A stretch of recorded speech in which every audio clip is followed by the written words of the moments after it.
पूरा आसन के है, आसन के है रामनगर। हम लोग तो शहर के ही हैं। वही है और हम बाबा से हमेशा मुलाकात होती है। मैं एकदम आपके पास का जीरा बसंतपुर के पास है। बसंतपुर के पास का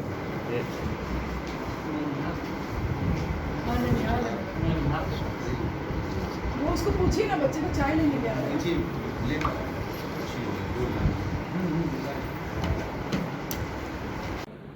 मैडम, बहुत दिनों बाद आज आप बलिया आई हुई हैं, क्या कहना चाहेंगे?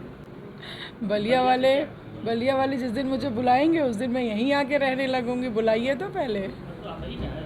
बिल्कुल मेरा ही घर है। मैं देखिए मैं सिर्फ पॉलिटिकल आइडेंटिटी ही नहीं हूँ, मैं एक माँ भी हूँ, मेरे ऊपर 2 बच्चों की जिम्मेदारी भी है और पार्टी की कार्यकर्ता भी हूँ।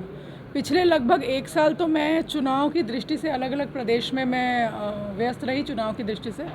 उसके बाद अभी 3-4 महीने हुए हैं जब थोड़ा इधर व्यस्तता कम हुई है पार्टी के कामों से। तो 2 बच्चों की माँ भी हूँ, उनके भी जिम्मेदारी का निर्वहन करना पड़ता है और मेरे बेटे की भी सर्जरी हुई है, पिछले 1-1.5 महीने अभी हुआ है, तो उस वजह से और भी नहीं निकल पा रही हूँ। लेकिन ये आपका कहना सही है कि बलिया इतने दिनों बाद क्यों आई हूँ।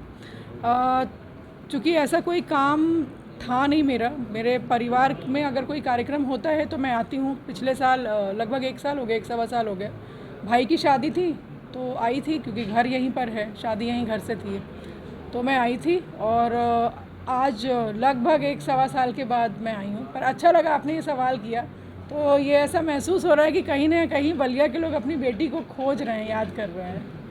पार्टी की कार्यकर्ता हूँ, मैं भारतीय जनता पार्टी की कार्यकर्ता हूँ और जब तक पार्टी का निर्देश नहीं होगा मैं किसी पर्टिकुलर सीट बलिया या किसी और सीट के विषय में बात नहीं कर रही हूँ। मैं पूरे उत्तर प्रदेश की बात कर रही हूँ कि अगर पार्टी कहेगी कि चुनाव लड़ना है तो लड़ूंगी, पार्टी कहेगी कि नहीं लड़ना है तो नहीं लड़ूंगी। बलिया से पार्टी कहेगी चुनाव लड़ने के लिए तो बिल्कुल लड़ेंगे, चूँकि पार्टी के कार्यकर्ता हैं, कर्मठ कार्यकर्ता हैं, तो पार्टी जो कहेगी वो करेंगे।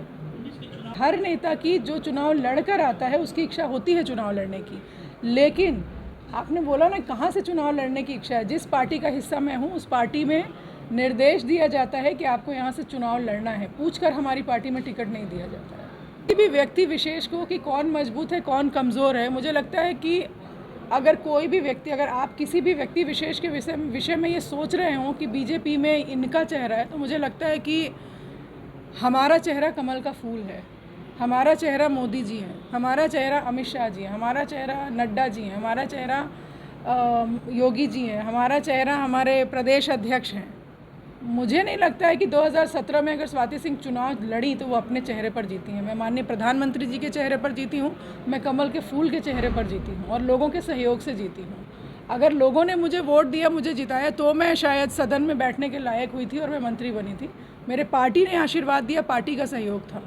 वरना आज अगर मैं इस बात का घमंड करूं कि मैं बहुत ताकतवर थी कभी, तो शायद ये गलत होगा। ये मेरा मानना है, मैं अपनी सोच बता रही हूँ, मुझे दूसरों की सोच के भविष्य में पता नहीं है। मल्टी कॉस्टिंग रेस्टोरेंट का आपने उद्घाटन किया था और कहीं ना कहीं वहाँ से कुछ विवाद सामने भी आया, क्या लगता है वो आपका वो? आपके सवाल में ही आपका जवाब है। आपने कहा मल्टी कुजीन रेस्टोरेंट, तो जवाब मिल गया, ख़त्म। तो इसका मतलब कि कहीं ना कहीं उसको ज़बरदस्ती बियर बार बताया गया।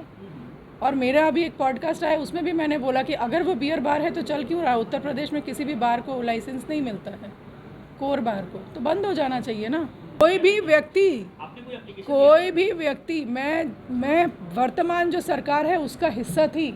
माननीय मुख्यमंत्री जी को जो उचित लगा उन्होंने किया। क्या अगर ऐसा होता कि मैंने कोई गलत काम किया है तो मैं मंत्रिमंडल में 5 साल काम नहीं कर पाती।